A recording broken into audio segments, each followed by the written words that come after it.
Hello all, welcome back to my channel. So కనిపిస్తున్న ఈ boiled egg fry కావాలంటే నా ఛానల్లో ఈ వీడియోని ఫుల్గా చూసేయండి.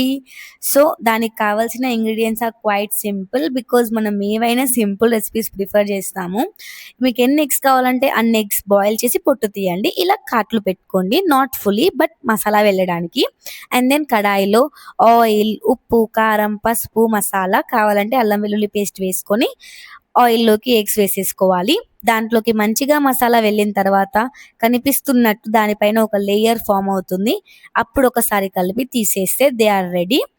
మీరైతే ఇలాంటి కుకింగ్ వీడియోస్కే బాగా సపోర్ట్ ఇస్తున్నారు, కామెంట్స్ అయితే చెయ్యట్లేదు చెప్తున్నా కానీ. సో గైస్, కామెంట్ చేస్తే నాకు తెలుస్తుంది. Please please please comment. And then అదే ప్యాన్లోకి మనమైతే ఆనియన్స్ వేసుకోవాలి. కావాలంటే ఎక్స్ట్రా ఆయిల్ కూడా వేసుకోవచ్చు, మీకు పడుతుంది అనిపిస్తే. ఆయిల్లో ఆనియన్స్ ఫ్రై అయిన తర్వాత పసుపు ఇష్టం ఉంటే వేసుకోండి, తక్కువ అయింది అనిపిస్తే. ఉప్పు, కారం ఆర్ మ్యాండేట్, బికాస్ ఇందాక మనం ఎగ్స్కి సరిపోయే అంతే వేసాము. అండ్ దెన్ కరివేపాకు, కొత్తిమీర ఉంటే అది కూడా వేసుకోవచ్చు.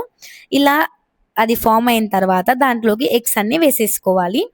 ఇలా ఎగ్స్ వేసుకొని మనమైతే కలిపే విధానంలో అసలు చాలా జాగ్రత్తగా ఉండాలి, బికాస్ అవి ఈజీగా బ్రేక్ అయిపోతాయి. They are smooth and soft, so we need to mix them gently. చూడండి, నేను ఒక ఎగ్ అయితే బ్రేక్ చేశాను ఇక్కడ కలపడంలోనే, అందుకే చెప్తున్నాను. ప్లీజ్ గైస్, జాగ్రత్తగా కలపండి, మళ్ళీ ఆ ఎగ్ వైట్, ఎగ్ యాక్ అన్ని మిక్స్ అయిపోతాయి. And then it's ready to serve. Tasty tasty egg ఎగ్ది కొత్త రెసిపీ.